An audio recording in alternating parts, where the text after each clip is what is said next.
What if I told you that a Jewish prophet in 538 BC predicted the exact year Jesus would die, 5 centuries before he was born? And that when you do the math, it lands on 33 AD. This is the 70 weeks prophecy. And it might be the most precise prediction in human history. The year is 538 BC. Daniel, a Jewish exile in Babylon, has been reading Jeremiah's prophecy that the captivity will last 70 years.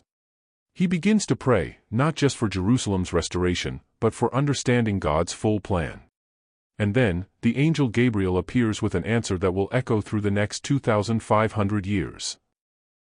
Gabriel speaks, 70 weeks are determined for your people and for your holy city, to finish the transgression, to make an end of sins, to make reconciliation for iniquity, to bring in everlasting righteousness, to seal up vision and prophecy, and to anoint the most holy. Know therefore and understand, that from the going forth of the command to restore and build Jerusalem until Messiah the Prince, there shall be 7 weeks and 62 weeks. Now here's where it gets fascinating. 70 weeks doesn't mean 70 literal weeks. In Hebrew, it's 77s, 70 weeks of years. 70 times 7 equals 490 years. The prophecy says from the decree to rebuild Jerusalem until the Messiah arrives will be 7 weeks and 62 weeks, that's 69 weeks of years. 69 times 7 equals 483 years. So if we can identify when the decree was issued, we can calculate when the Messiah should appear. This matters because early Christians used this prophecy as their primary proof that Jesus was the Messiah. Not just a teacher, not just a prophet, but the one foretold by Daniel. If the prophecy works, it's staggering evidence for divine foreknowledge. If it doesn't, it undermines the entire apologetic case. So let's investigate the evidence with the rigor it deserves. So here's the first problem. There wasn't just one decree to rebuild Jerusalem. There were 4. In 538 BC, Cyrus issued a decree allowing Jews to return from exile. In 457 BC, Artaxerxes sent Ezra with authority to restore temple worship. In 445 BC, Artaxerxes gave Nehemiah permission to rebuild Jerusalem's walls. And some scholars propose 444 BC as an alternative dating. Which decree starts the countdown?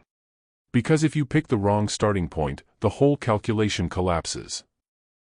Most scholars point to 445 BC, the 20th year of Artaxerxes, when Nehemiah received permission to rebuild Jerusalem's walls and gates. Why this one? Because Daniel's prophecy specifically says, restore and build Jerusalem, not just the temple, but the city itself. Nehemiah 2 records the exact moment. Nehemiah stands before the king, heartbroken about Jerusalem's ruins. Artaxerxes asks what he wants. And Nehemiah requests letters and timber to rebuild the city walls. The decree is granted. March 14, 445 BC. The countdown begins. But wait, there's a calendar problem that almost breaks the entire prophecy. Ancient prophetic calendars used 360-day years, 12 months of 30 days each. But our modern solar calendar is 365.25 days. So when Gabriel says 483 years, does he mean prophetic years or solar years? If we use 360-day years, 483 years times 360 days equals 173,880 days total. Now convert that to solar years, 173,880 divided by 365.25 equals 476 solar years. Add 476 years to 445 BC, and you get 32 AD. We're close. But is it exact? Sir Robert Anderson. In 1895, this Scotland Yard detective turned biblical scholar published The Coming Prince, a detailed investigation of Daniel's 70 weeks. Anderson did something no one had done before.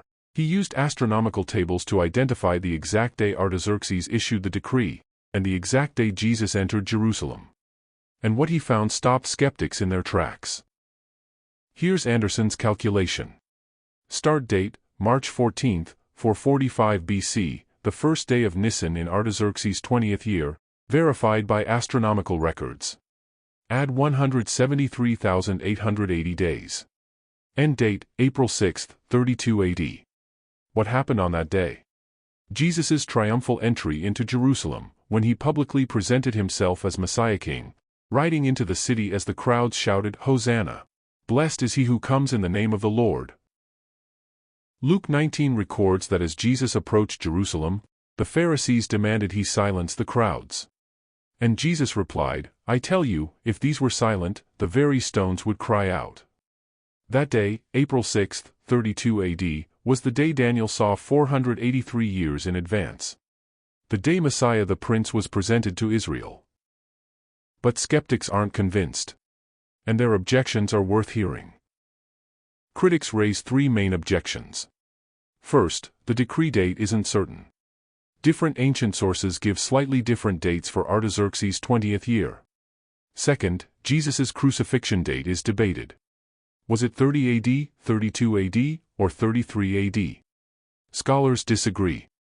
Third, the book of Daniel itself is disputed. Some scholars claim it was written in 165 BC, after the events, making it history disguised as prophecy, not true prediction. These aren't fringe objections. They're serious academic challenges. So how do we respond? Let's address the Daniel dating objection first. Before 1947, skeptics could claim Daniel was written in 165 BC. Then the Dead Sea Scrolls were discovered.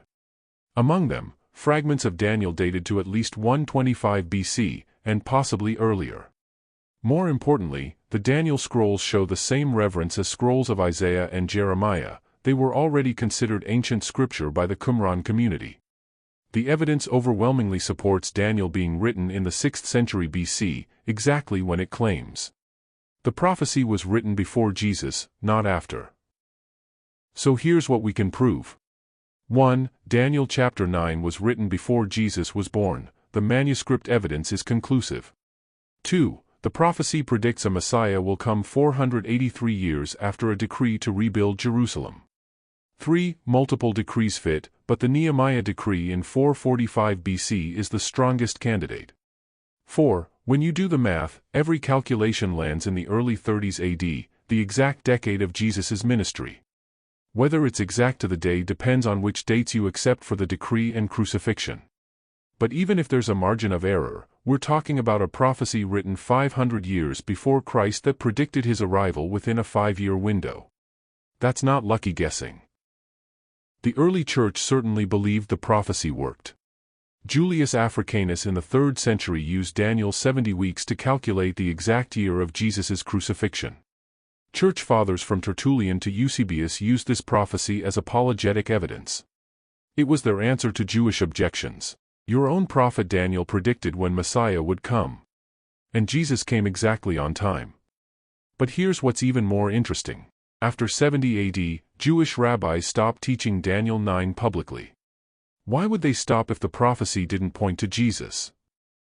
But the 70 weeks prophecy doesn't just predict the Messiah's arrival. It predicts 3 things. Daniel 9 verse 26 says, "After the 62 weeks, Messiah shall be cut off, but not for himself. And the people of the prince who is to come shall destroy the city and the sanctuary." 3 predictions. First, Messiah will be cut off, executed. Jesus was crucified in 33 AD. Second, it will be not for himself, a substitutionary death. Jesus died for humanity's sins, not his own.